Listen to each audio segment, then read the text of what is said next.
ಪ್ರಿಯ ಮಿತ್ರರೇ, ಇಂದು ನಾವೆಲ್ಲರೂ ಜೀವನದ ಒಂದು ಮಹಾಗ್ರಂಥದ ಬಗ್ಗೆ ಚಿಂತನೆ ಮಾಡಲು ಸೇರಿದ್ದೇವೆ. ಇದು ಕೇವಲ ಒಂದು ಧಾರ್ಮಿಕ ಪುಸ್ತಕವಲ್ಲ, ಬದಲಾಗಿ ಜೀವನವನ್ನು ನಡೆಸುವ ಒಂದು ಸಂಪೂರ್ಣ ಕಲೆ. ಆ ಗ್ರಂಥವೇ ಶ್ರೀಮದ್ ಭಗವದ್ಗೀತೆ. ಇಂದಿನ ಈ ಓಟದ ಯುಗದಲ್ಲಿ ಪ್ರತಿಯೊಬ್ಬ ವ್ಯಕ್ತಿಯೂ ಒತ್ತಡ, ಚಿಂತೆ ಮತ್ತು ದಿಕ್ಕು ತೋಚದ ಸ್ಥಿತಿಯಿಂದ ಬಳಲುತ್ತಿರುವಾಗ ಗೀತೆಯು ಒಂದು ದೀಪಸ್ತಂಭದಂತೆ ನಮಗೆ ಮಾರ್ಗದರ್ಶನ ನೀಡುತ್ತದೆ. ನಮ್ಮ ಜೀವನವೆಂಬ ಕುರುಕ್ಷೇತ್ರದಲ್ಲಿ ಪ್ರತಿದಿನ ನೈತಿಕ ಗೊಂದಲಗಳು ಮತ್ತು ಕಠಿಣ ನಿರ್ಧಾರಗಳನ್ನು ಎದುರಿಸಬೇಕಾದಾಗ ಒಬ್ಬ ಕುಶಲ ಯೋಧನಂತೆ ಹೇಗೆ ಹೋರಾಡಬಹುದು ಎಂಬುದನ್ನು ಇದು ನಮಗೆ ಕಲಿಸುತ್ತದೆ. ಗೀತೆಯ ಜ್ಞಾನವು ಯಾವುದೇ ನಿರ್ದಿಷ್ಟ ಕಾಲ, ದೇಶ ಅಥವಾ ಸಂಪ್ರದಾಯಕ್ಕೆ ಸೀಮಿತವಾಗಿಲ್ಲ. ಇದು ಇಡೀ ಮಾನವಕುಲಕ್ಕಾಗಿ ಇದೆ. ಇದು ಶಾಶ್ವತ, ಸನಾತನ. ಬನ್ನಿ ಆ ದೃಶ್ಯವನ್ನು ಕಲ್ಪಿಸಿಕೊಳ್ಳೋಣ. ಎಲ್ಲಿಂದ ಈ ದಿವ್ಯ ಜ್ಞಾನದ ಪ್ರವಾಹ ಪ್ರಾರಂಭವಾಯಿತೋ? ಕುರುಕ್ಷೇತ್ರದ ವಿಶಾಲವಾದ ಮೈದಾನ. ಎರಡೂ ಕಡೆಗಳಲ್ಲಿ ಸೇನೆಗಳು ಯುದ್ಧಕ್ಕೆ ಸಿದ್ಧವಾಗಿ ನಿಂತಿವೆ. ಒಂದೆಡೆ ಧರ್ಮ ಮತ್ತು ನ್ಯಾಯದ ಪರವಾಗಿ ಪಾಂಡವರಿದ್ದರೆ, ಇನ್ನೊಂದೆಡೆ ಅಧರ್ಮ ಮತ್ತು ಅನ್ಯಾಯದ ಪ್ರತೀಕವಾದ ಕೌರವರಿದ್ದಾರೆ. ಆ ಮಹಾಯುದ್ಧದ ಮಹಾನಾಯಕನಾದ ಅರ್ಜುನ ತನ್ನ ಪ್ರೀತಿಪಾತ್ರರನ್ನು, ಗುರುಗಳನ್ನು, ಸಹೋದರರನ್ನು ಶತ್ರು ಸೇನೆಯಲ್ಲಿ ನಿಂತಿರುವುದನ್ನು ಕಂಡಾಗ ಅವನ ಹೃದಯ ನಡುಗುತ್ತದೆ. ಅವನ ಶರೀರವು ಶಿಥಿಲಗೊಳ್ಳುತ್ತದೆ. ಅವನ ಕೈಯಿಂದ ಅವನ ಪ್ರೀತಿಯ ಗಾಂಡೀವ ಧನುಷು ಜಾರಿ ಬೀಳುತ್ತದೆ. ಅವನು ಮೋಹ ಮತ್ತು ಕರುಣೆಯ ಸುಳಿಯಲ್ಲಿ ಸಿಲುಕಿಕೊಳ್ಳುತ್ತಾನೆ. ಅವನು ಹೇಳುತ್ತಾನೆ, ಹೇ ಕೃಷ್ಣ, ನಾನು ಈ ಯುದ್ಧವನ್ನು ಮಾಡಲು ಸಾಧ್ಯವಿಲ್ಲ. ನನ್ನ ಸ್ವಂತ ಜನರನ್ನು ಕೊಂದು ನನಗೆ ಸಿಗುವ ರಾಜ್ಯವು ಸುಖವನ್ನು ನೀಡುವುದಿಲ್ಲ, ಬದಲಾಗಿ ಘೋರ ಪಾಪ ಮತ್ತು ಪಶ್ಚಾತ್ತಾಪವನ್ನು ನೀಡುತ್ತದೆ. ಅರ್ಜುನನ ಈ ಸ್ಥಿತಿ ಕೇವಲ ಅವನದ್ದಲ್ಲ, ಇದು ನಮ್ಮೆಲ್ಲರ ಸ್ಥಿತಿ. ಜೀವನದಲ್ಲಿ ಹಲವು ಬಾರಿ ನಾವು ಅಂತಹ ತಿರುವುಗಳಲ್ಲಿ ಬಂದು ನಿಲ್ಲುತ್ತೇವೆ. ಅಲ್ಲಿ ನಮ್ಮ ಕರ್ತವ್ಯವು ನಮ್ಮ ವೈಯಕ್ತಿಕ ಮೋಹ ಮತ್ತು ಭಾವನೆಗಳಿಗೆ ವಿರುದ್ಧವಾಗಿರುತ್ತದೆ. ನಾವು ಗೊಂದಲಕ್ಕೊಳಾಗುತ್ತೇವೆ. ನಮ್ಮ ವಿವೇಕವು ಕೆಲಸ ಮಾಡುವುದನ್ನು ನಿಲ್ಲಿಸುತ್ತದೆ ಮತ್ತು ನಾವು ನಮ್ಮ ಕರ್ತವ್ಯ ಪಥದಿಂದ ವಿಮುಖರಾಗಲು ಪ್ರಾರಂಭಿಸುತ್ತೇವೆ. ಆಗಲೇ ಅರ್ಜುನನ ಸಾರಥಿಯಾಗಿರುವ ಭಗವಾನ್ ಕೃಷ್ಣನು ಅವನ ಜೀವನದ ಸಾರಥಿಯಾಗಿ ಮಾರ್ಗದರ್ಶನ ನೀಡುತ್ತಾನೆ. ಭಗವಾನ್ ಕೃಷ್ಣನ ಮೊದಲ ಉಪದೇಶವೇ ಅರ್ಜುನನ ಎಲ್ಲಾ ಭ್ರಮೆಗಳ ಮೂಲಕ್ಕೆ ಹೊಡೆತ ನೀಡುತ್ತದೆ. ಅವರು ಅರ್ಜುನನಿಗೆ ಆತ್ಮದ ಅಮರ ಮತ್ತು ಅವಿನಾಶಿ ಸ್ವರೂಪದ ಜ್ಞಾನವನ್ನು ನೀಡುತ್ತಾರೆ. ಕೃಷ್ಣನು ಹೇಳುತ್ತಾನೆ, ಹೇ ಅರ್ಜುನ, ನೀನು ಯಾರಿಗಾಗಿ ಶೋಕಿಸುತ್ತಿರುವೆಯೋ ಅವರು ನಿಜವಾಗಿಯೂ ಶೋಕಿಸಲು ಯೋಗ್ಯರಲ್ಲ. ಈ ಆತ್ಮವು ಎಂದಿಗೂ ಹುಟ್ಟುವುದಿಲ್ಲ ಮತ್ತು ಎಂದಿಗೂ ಸಾಯುವುದಿಲ್ಲ. ಇದು ಅಜನ್ಮ, ನಿತ್ಯ, ಶಾಶ್ವತ ಮತ್ತು ಪುರಾತನ. ಶರೀರವು ನಾಶವಾದರೂ ಇದು ನಾಶವಾಗುವುದಿಲ್ಲ. ಇದನ್ನು ಅರ್ಥ ಮಾಡಿಕೊಳ್ಳಲು ಒಂದು ಸರಳ ಉದಾಹರಣೆಯನ್ನು ತೆಗೆದುಕೊಳ್ಳೋಣ. ನಾವು ಮಾನವರು ಹಳೆಯ ಮತ್ತು ಹರಿದ ಬಟ್ಟೆಗಳನ್ನು ತ್ಯಜಿಸಿ ಹೊಸ ಬಟ್ಟೆಗಳನ್ನು ಧರಿಸುವಂತೆಯೇ, ಅದೇ ರೀತಿ ಈ ಆತ್ಮವು ಹಳೆಯ ಮತ್ತು ಜರ್ಜರಿತ ಶರೀರವನ್ನು ತ್ಯಜಿಸಿ ಹೊಸ ಶರೀರವನ್ನು ಧರಿಸುತ್ತದೆ. ನಮ್ಮ ಶರೀರವು ಒಂದು ಬಟ್ಟೆಯಂತೆ ಮತ್ತು ಆತ್ಮವು ಆ ಬಟ್ಟೆಯನ್ನು ಧರಿಸುವವನು. ಬಟ್ಟೆ ಬದಲಾಗಬಹುದು, ಕೊಳೆಯಾಗಬಹುದು, ಹರಿಯಬಹುದು, ಆದರೆ ಅದನ್ನು ಧರಿಸುವ ವ್ಯಕ್ತಿ ಅವನೇ ಆಗಿರುತ್ತಾನೆ. ಇದೇ ರೀತಿ ಜನನ ಮತ್ತು ಮರಣವು ಕೇವಲ ಶರೀರದ ಧರ್ಮ, ಆತ್ಮದ್ದಲ್ಲ. ಆತ್ಮವು ಅಜರ, ಅಮರ, ಅವಿನಾಶಿ. ಅದನ್ನು ಶಸ್ತ್ರಗಳು ಕತ್ತರಿಸಲಾರವು, ಬೆಂಕಿ ಸುಡಲಾರದು, ನೀರು ಒದ್ದೆ ಮಾಡಲಾರದು ಮತ್ತು ಗಾಳಿಯು ಒಣಗಿಸಲಾರದು. ಈ ಆಳವಾದ ಸತ್ಯವು ನಮ್ಮ ಮನಸ್ಸಿನಲ್ಲಿ ನೆಲೆಸಿದಾಗ ಮರಣದ ಭಯವು ಕೊನೆಗೊಳ್ಳುತ್ತದೆ. ನಾವು ಕೇವಲ ಈ ಶರೀರವಲ್ಲ, ನಾವು ಈ ಶರೀರವನ್ನು ನಡೆಸುತ್ತಿರುವ ಚೇತನ ಶಕ್ತಿ ಎಂದು ನಾವು ಅರ್ಥ ಮಾಡಿಕೊಳ್ಳುತ್ತೇವೆ. ಈ ಜ್ಞಾನವು ನಮಗೆ ಜೀವನದ ಸಣ್ಣಪುಟ್ಟ ಸೋಲುಗೆಲುವು, ಸುಖ ದುಃಖಗಳಿಂದ ಮೇಲೆ ಏಳುವ ಶಕ್ತಿಯನ್ನು ನೀಡುತ್ತದೆ. ಇದರ ನಂತರ ಭಗವಾನ್ ಕೃಷ್ಣನು ಕರ್ಮದ ಗಹನವಾದ ರಹಸ್ಯವನ್ನು ವಿವರಿಸುತ್ತಾನೆ. ಅದು ಗೀತೆಯ ಹೃದಯವಾಗಿದೆ. ಕರ್ಮದ ಸಿದ್ಧಾಂತವು ಯಾವುದೇ ಭಯಾನಕ ನಿಯಮವಲ್ಲ, ಬದಲಾಗಿ ಇದು ಬ್ರಹ್ಮಾಂಡದ ಒಂದು ವೈಜ್ಞಾನಿಕ ನಿಯಮ, ಗುರುತ್ವಾಕರ್ಷಣೆಯ ನಿಯಮದಂತೆ. ಈ ನಿಯಮವು ಹೇಳುವುದೇನೆಂದರೆ, ನಾವು ಮಾಡುವ ಯಾವುದೇ ಕರ್ಮ, ಅದು ಮಾನಸಿಕವಾಗಿರಲಿ, ವಾಚಿಕವಾಗಿರಲಿ ಅಥವಾ ಶಾರೀರಿಕವಾಗಿರಲಿ, ಎಂದಿಗೂ ವ್ಯರ್ಥವಾಗುವುದಿಲ್ಲ. ಅದರ ಫಲವು ನಮಗೆ ಖಂಡಿತವಾಗಿಯೂ ಸಿಗುತ್ತದೆ. ಇದನ್ನು ನಾವು ಒಬ್ಬ ರೈತನ ಉದಾಹರಣೆಯಿಂದ ಅರ್ಥ ಮಾಡಿಕೊಳ್ಳಬಹುದು. ಒಬ್ಬ ರೈತನ ಬಳಿ ಹಿಂದಿನ ವರ್ಷಗಳ ಶ್ರಮದಿಂದ ಸಂಗ್ರಹವಾದ ಧಾನ್ಯದ ಭಂಡಾರವಿದೆಯಲ್ಲ, ಅದು ಅವನ ಸಂಚಿತ ಕರ್ಮ. ಆ ಭಂಡಾರದಿಂದ ಅವನು ಈ ವರ್ಷ ತನ್ನ ಕುಟುಂಬದ ಪೋಷಣೆಗಾಗಿ ತೆಗೆಯುವ ಧಾನ್ಯವು ಅವನ ಪ್ರಾರಬ್ಧ ಕರ್ಮ, ಅಂದರೆ ಯಾವ ಕರ್ಮದ ಫಲವನ್ನು ಅವನು ಈಗ ಅನುಭವಿಸಬೇಕೋ ಅದು. ಮತ್ತು ಅವನು ಈ ವರ್ಷ ಹೊಲದಲ್ಲಿ ಬಿಟ್ಟುತ್ತಿರುವ ಹೊಸ ಬೀಜಗಳು ಅವನ ಕ್ರಿಯಾಮಾಣ ಕರ್ಮ, ಅಂದರೆ ಪ್ರಸ್ತುತದಲ್ಲಿ ಮಾಡುವ ಕರ್ಮ, ಅದು ಅವನ ಭವಿಷ್ಯವನ್ನು ನಿರ್ಮಿಸುತ್ತದೆ. ನಾವು ನಮ್ಮ ಪ್ರಾರಬ್ಧವನ್ನು ಬದಲಾಯಿಸಲು ಸಾಧ್ಯವಿಲ್ಲ, ಏಕೆಂದರೆ ಅದು ನಾವು ಈಗಾಗಲೇ ಮಾಡಿದ ಕರ್ಮಗಳ ಫಲ. ಜೀವನದಲ್ಲಿ ನಮಗೆ ಸಿಕ್ಕಿರುವ ಸಂದರ್ಭಗಳು, ಕುಟುಂಬ, ಶರೀರ ಇವೆಲ್ಲವೂ ನಮ್ಮ ಪ್ರಾರಬ್ಧದ ಭಾಗವೇ. ಆದರೆ ನಮ್ಮ ಕ್ರಿಯಾಮಾಣ ಕರ್ಮವನ್ನು ಆಯ್ಕೆ ಮಾಡುವ ಸಂಪೂರ್ಣ ಸ್ವಾತಂತ್ರ್ಯ ನಮಗಿದೆ. ನಾವು ಇಂದು ಯಾವ ಕರ್ಮವನ್ನು ಮಾಡುತ್ತೇವೆಯೋ ಅದೇ ನಮ್ಮ ನಾಳೆಯನ್ನು ನಿರ್ಧರಿಸುತ್ತದೆ. ನಾವು ಮಾವಿನ ಬೀಜವನ್ನು ಬಿತ್ತಿದರೆ ನಮಗೆ ಮಾವಿನ ಸಿಹಿ ಹಣ್ಣು ಸಿಗುತ್ತದೆ, ಮತ್ತು ನಾವು ಮುಳ್ಳಿನ ಜಾಲಿ ಬೀಜವನ್ನು ಬಿತ್ತಿದರೆ ನಮಗೆ ಮುಳ್ಳುಬೆಳೆ ಸಿಗುತ್ತವೆ.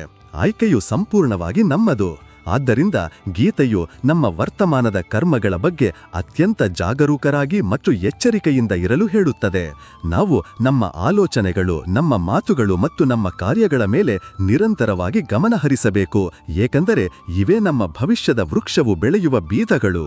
ಆದರೆ ಕರ್ಮವನ್ನು ಮಾಡುವ ಸರಿಯಾದ ವಿಧಾನ ಯಾವುದು? ಇಲ್ಲಿಯೇ ಭಗವಾನ್ ಕೃಷ್ಣನು ಕರ್ಮಯೋಗದ ಅದ್ಭುತ ಸಿದ್ಧಾಂತವನ್ನು ಪ್ರಸ್ತುತಪಡಿಸುತ್ತಾನೆ. ಅವನು ಹೇಳುತ್ತಾನೆ, ಕರ್ಮಣ್ಯೇವಾಧಿಕಾರಸ್ತೆ ಮಾ ಫಲೇಷು ಕದಾಚನ ಮಾ ಕರ್ಮಫಲ ಹೇತುರ್ಭೂರ್ ಮಾತೆ ಸಂಗೋಸ್ತ್ವ ಕರ್ಮಣಿ. ಅಂದರೆ, ಹೇ ಅರ್ಜುನ, ಕರ್ಮವನ್ನು ಮಾಡುವುದರಲ್ಲಿ ಮಾತ್ರ ನಿನಗೆ ಅಧಿಕಾರವಿದೆ, ಅದರ ಫಲಗಳಲ್ಲಿ ಎಂದಿಗೂ ಇಲ್ಲ. ಆದ್ದರಿಂದ ನೀನು ಕರ್ಮಗಳ ಫಲಕ್ಕೆ ಕಾರಣನಾಗಬೇಡ ಮತ್ತು ಕರ್ಮವನ್ನು ಮಾಡದಿರುವುದರಲ್ಲಿಯೂ ನಿನಗೆ ಆಸಕ್ತಿ ಇರಬಾರದು. ಇದು ಗೀತೆಯ ಅತ್ಯಂತ ಪ್ರಸಿದ್ಧ ಮತ್ತು ಅತ್ಯಂತ ತಪ್ಪಾಗಿ ಅರ್ಥ ಮಾಡಿಕೊಳ್ಳಲ್ಪಟ್ಟ ಶ್ಲೋಕವಾಗಿದೆ.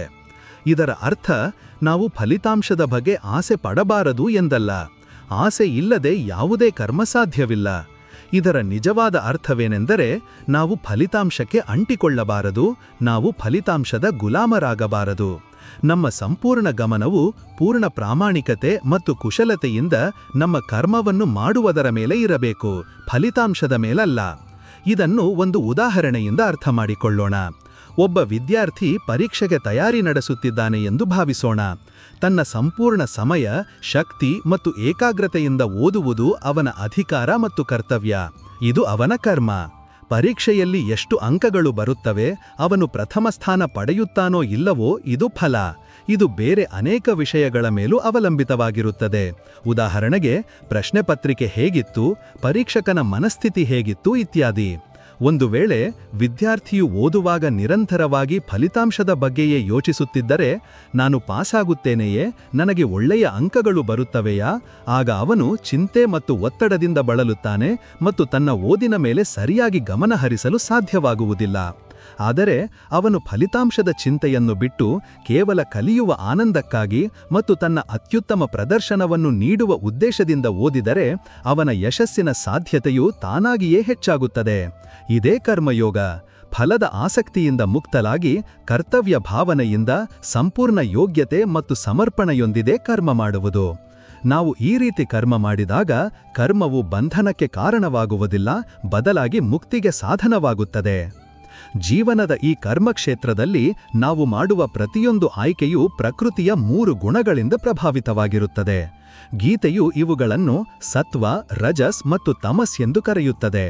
ಈ 3 ಗುಣಗಳು ಪ್ರತಿಯೊಬ್ಬ ಮನುಷ್ಯನಲ್ಲಿ, ಪ್ರತಿಯೊಂದು ವಸ್ತುವಿನಲ್ಲಿ, ಪ್ರತಿಯೊಂದು ಆಲೋಚನೆಯಲ್ಲಿ ಇರುತ್ತವೆ. ಕೇವಲ ಅವುಗಳ ಪ್ರಮಾಣ ಹೆಚ್ಚು ಅಥವಾ ಕಡಿಮೆಯಾಗುತ್ತಿರುತ್ತದೆ.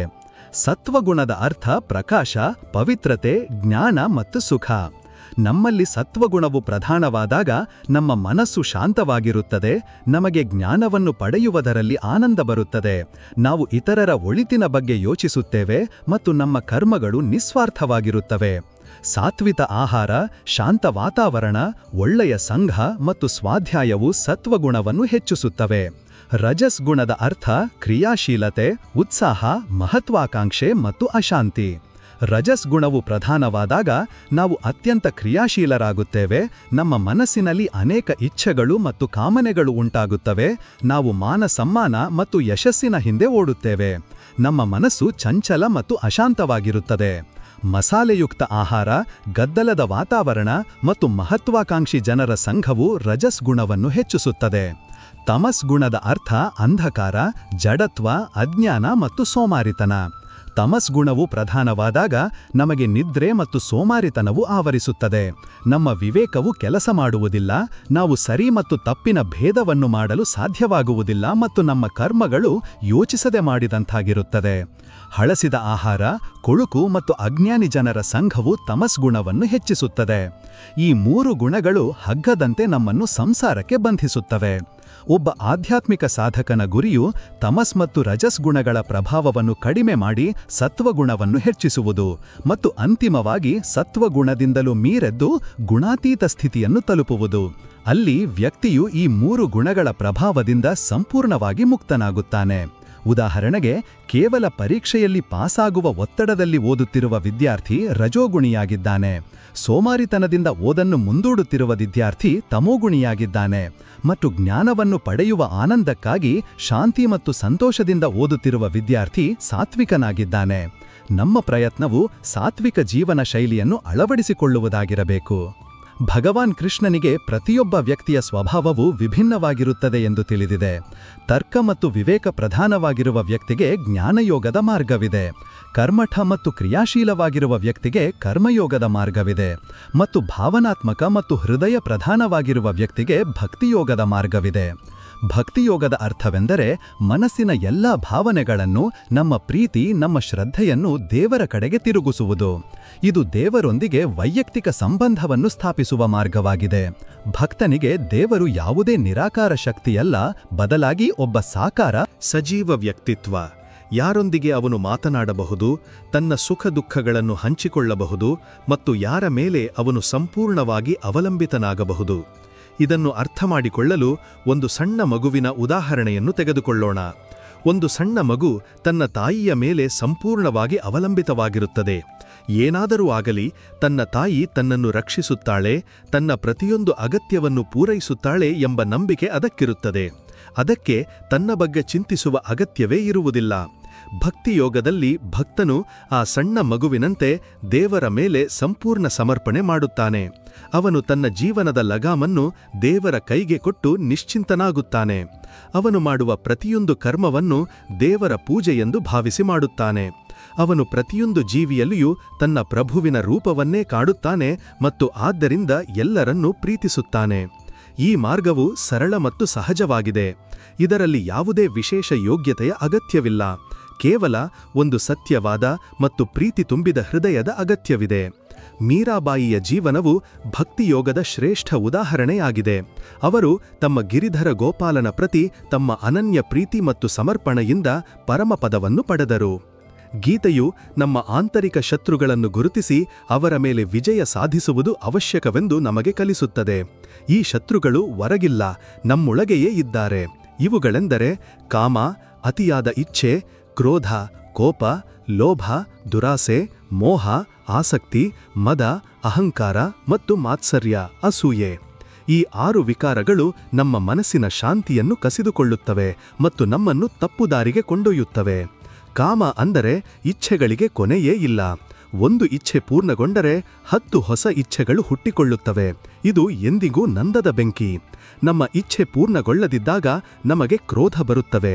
ಕ್ರೋಧದಲ್ಲಿ ವ್ಯಕ್ತಿಯ ವಿವೇಕವು ನಾಶವಾಗುತ್ತದೆ ಮತ್ತು ಅವನು ನಂತರ ಪಶ್ಚಾತ್ತಾಪ ಪಡುವಂತಹ ಕೆಲಸಗಳನ್ನು ಮಾಡಿಬಿಡುತ್ತಾನೆ. ಲೋಭವು ನಮ್ಮ ಬಳಿ ಎಷ್ಟೇ ಇದ್ದರೂ ಇನ್ನೂ ಹೆಚ್ಚು ಪಡೆಯಲು ನಮ್ಮನ್ನು ಪ್ರೇರೇಪಿಸುತ್ತದೆ. ಲೋಭಿ ವ್ಯಕ್ತಿ ಎಂದಿಗೂ ತೃಪ್ತನಾಗುವುದಿಲ್ಲ. ಮೋಹವು ನಮ್ಮನ್ನು ಜನರು ಮತ್ತು ವಸ್ತುಗಳಿಗೆ ಎಷ್ಟು ಬಂಧಿಸುತ್ತದೆ ಎಂದರೆ ನಾವು ಅವರಿಲ್ಲದೆ ನಮ್ಮ ಅಸ್ತಿತ್ವವನ್ನು ಕಲ್ಪಿಸಿಕೊಳ್ಳಲು ಸಾಧ್ಯವಾಗುವುದಿಲ್ಲ. ಇದು ನಮ್ಮನ್ನು ದುಃಖದ ಸಾಗರದಲ್ಲಿ ಮುಳುಗಿಸುತ್ತದೆ. ಮದ ಅಂದರೆ ಅಹಂಕಾರವು ನಾನೇ ಎಲ್ಲವೂ, ನಾನೇ ಶ್ರೇಷ್ಠ ಎಂಬ ಭಾವನೆಯನ್ನು ಉಂಟುಮಾಡುತ್ತದೆ.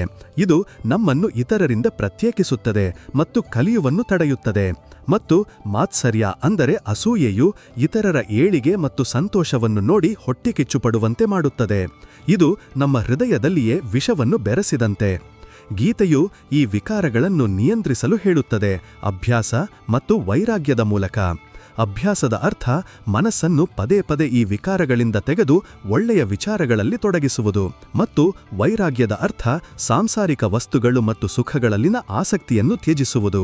ಇದು ನಿರಂತರವಾಗಿ ನಡೆಯುವ ಆಂತರಿಕ ಸಂಘರ್ಷವಾಗಿದ್ದು, ಇದನ್ನು ಗೆಲ್ಲದೆ ಆಧ್ಯಾತ್ಮಿಕ ಪ್ರಗತಿ ಸಾಧ್ಯವಿಲ್ಲ. ಹಾಗಾದರೆ ಒಬ್ಬ ಆದರ್ಶ ವ್ಯಕ್ತಿ ಹೇಗಿರುತ್ತಾನೆ? ಗೀತೆಯಲ್ಲಿ ಭಗವಾನ್ ಕೃಷ್ಣನು ಅಂತಹ ವ್ಯಕ್ತಿಯನ್ನು ಸ್ಥಿತಪ್ರಜ್ಞ ಎಂದು ಕರೆಯುತ್ತಾನೆ. ಅಂದರೆ ಯಾರ ಬುದ್ಧಿಯು ಸ್ಥಿರವಾಗಿದೆಯೋ ಅವನು. ಸ್ಥಿತಪ್ರಜ್ಞ ವ್ಯಕ್ತಿಯ ಗುರುತೇನು? ಅವನು ಸುಖದಲ್ಲಿ ಅತಿಯಾಗಿ ಸಂತೋಷಪಡುವುದಿಲ್ಲ ಮತ್ತು ದುಃಖದಲ್ಲಿ ಅತಿಯಾಗಿ ವಿಚಲಿತನಾಗುವುದಿಲ್ಲ. ಅವನ ಸ್ಥಿತಿಯು ಆಳವಾದ ಸಮುದ್ರದಂತಿರುತ್ತದೆ. ಸಮುದ್ರದ ಮೇಲ್ಮೈಯಲ್ಲಿ ಅಲೆಗಳು ಏಳುತ್ತವೆ, ಚಂಡಮಾರುತಗಳು ಬರುತ್ತವೆ. ಆದರೆ ಸಮುದ್ರದ ಆಳವು ಯಾವಾಗಲೂ ಶಾಂತ ಮತ್ತು ಸ್ಥಿರವಾಗಿರುತ್ತದೆ. ಅದೇ ರೀತಿ ಸ್ಥಿತಪ್ರಜ್ಞ ವ್ಯಕ್ತಿಯ ಜೀವನದಲ್ಲಿಯೂ ಸುಖ ದುಃಖ, ಮಾನ ಅಪಮಾನ, ಲಾಭ ನಷ್ಟಗಳು ಬರುತ್ತವೆ ಮತ್ತು ಹೋಗುತ್ತವೆ. ಆದರೆ ಅವನ ಆಂತರಿಕ ಶಾಂತಿಯು ಎಂದಿಗೂ ಭಂಗವಾಗುವುದಿಲ್ಲ. ಅವನು ಆಮೆಯಂತೆ ತನ್ನ ಇಂದ್ರಿಯಗಳನ್ನು ಬಾಹ್ಯ ವಿಷಯಗಳಿಂದ ಹಿಂತೆಗೆದುಕೊಂಡು ತನ್ನೊಳಗ ಸ್ಥಿರಗೊಳಿಸಿಕೊಳ್ಳುತ್ತಾನೆ. ಒಂದು ಆಮೆಯು ಯಾವುದೇ ಅಪಾಯವನ್ನು ಗ್ರಹಿಸಿ ತನ್ನ ಅಂಗಗಳನ್ನು ತನ್ನ ಚಿಪ್ಪಿನೊಳಗೆ ಎಳೆದುಕೊಳ್ಳುವಂತೆ ಸ್ಥಿತಪ್ರಜ್ಞ ವ್ಯಕ್ತಿಯು ತನ್ನ ಇಂದ್ರಿಯಗಳನ್ನು ತನ್ನ ವಶದಲ್ಲಿಟ್ಟುಕೊಂಡು ಅವುಗಳನ್ನು ಸಂಸಾರದ ಪ್ರಲೋಭನಗಳಲ್ಲಿ ಅಲೆಯಲು ಬಿಡುವುದಿಲ್ಲ. ಅವನು ಭಯ, ಕ್ರೋಧ ಮತ್ತು ಆಸಕ್ತಿಯಿಂದ ಸಂಪೂರ್ಣವಾಗಿ ಮುಕ್ತನಾಗಿರುತ್ತಾನೆ. ಅಂತಹ ವ್ಯಕ್ತಿಯೇ ನಿಜವಾದ ಅರ್ಥದಲ್ಲಿ ಸ್ವತಂತ್ರನಾಗಿದ್ದು ಪರಮಶಾಂತಿಯನ್ನು ಪಡೆಯುತ್ತಾನೆ. ಇದು ಒಂದು ಆದರ್ಶ ಸ್ಥಿತಿ. ಇದನ್ನು ಸಾಧಿಸುವುದು ಕಷ್ಟಕರವಾಗಿರಬಹುದು, ಆದರೆ ನಿರಂತರ ಅಭ್ಯಾಸದಿಂದ ನಾವು ಇದರ ಹತ್ತಿರ ತಲುಪಬಹುದು. ನಾವು ಯಾವುದೇ ಕಷ್ಟದ ಪರಿಸ್ಥಿತಿಯಲ್ಲಿ ಶಾಂತವಾಗಿರಲು ಸಾಧ್ಯವಾದಾಗ, ನಾವು ಯಾರೊಬ್ಬರ ಯಶಸ್ಸಿಗೆ ಅಸೂಯ ಪಡುವ ಬದಲು ಸಂತೋಷಪಟ್ಟಾಗ, ನಾವು ಯಾರಿಗಾದರೂ ಸಹಾಯ ಮಾಡಿದಾಗ, ನಾವು ಸ್ಥಿತಪ್ರಜ್ಞತೆಯ ಕಡೆಗೆ ಒಂದು ಹೆಜ್ಜೆ ಇಟ್ಟಿದ್ದೇವೆ ಎಂದರ್ಥ. ಗೀತೆಯು ನಮಗೆ ಜೀವನದಲ್ಲಿ ಸಮತೋಲನದ ಮಹತ್ವವನ್ನು ಸಹ ಕಲಿಸುತ್ತದೆ. ಭಗವಾನ್ ಕೃಷ್ಣನು ಹೇಳುತ್ತಾನೆ, ಯೋಗವು ಅತಿಯಾಗಿ ತಿನ್ನುವನಿಗೂ ಸಿದ್ಧಿಸುವುದಿಲ್ಲ, ಸಂಪೂರ್ಣವಾಗಿ ತಿನ್ನದವನಿಗೂ ಸಿದ್ಧಿಸುವುದಿಲ್ಲ, ಅತಿಯಾಗಿ ನಿದ್ರಿಸುವನಿಗೂ ಮತ್ತು ಯಾವಾಗಲೂ ಎಚ್ಚರವಾಗಿರುವನಿಗೂ ಸಿದ್ಧಿಸುವುದಿಲ್ಲ. ಯಶಸ್ಸಿಗೆ ಆಹಾರ, ವಿಹಾರ, ಕರ್ಮ, ನಿದ್ರೆ ಮತ್ತು ಜಾಗರಣೆ ಎಲ್ಲವೂ ಸಮತೋಲಿತ ಮತ್ತು ನಿಯಮಿತವಾಗಿರಬೇಕು. ಇದನ್ನು ಅತಿ ಸರ್ವತ್ರ ವರ್ಜಯೇತ್ ಎಂಬ ಸಿದ್ಧಾಂತದಿಂದ ಅರ್ಥಮಾಡಿಕೊಳ್ಳಬಹುದು. ಅಂದರೆ ಯಾವುದನ್ನೇ ಆದರೂ ಅತಿಯಾಗಿ ಮಾಡುವುದು ಕೆಟ್ಟದ್ದು. ಉದಾಹರಣೆಗೆ, ಆಹಾರವು ಶರೀರಕ್ಕೆ ಅವಶ್ಯಕ, ಆದರೆ ಅತಿಯಾದ ಆಹಾರವು ರೋಗಕ್ಕೆ ಕಾರಣವಾಗುತ್ತದೆ. ನಿದ್ರೆಯು ಅವಶ್ಯಕ, ಆದರೆ ಅತಿಯಾದ ನಿದ್ರೆಯು ಸೋಮಾರಿತನ ಮತ್ತು ಜಡತ್ವವನ್ನು ತರುತ್ತದೆ. ಕೆಲಸ ಮಾಡುವುದು ಅವಶ್ಯಕ, ಆದರೆ ಹಗಲು ರಾತ್ರಿ ಕೆಲಸದಲ್ಲಿ ಮುಳುಗಿರುವುದು ಒತ್ತಡ ಮತ್ತು ರೋಗಗಳಿಗೆ ಜನ್ಮ ನೀಡುತ್ತದೆ.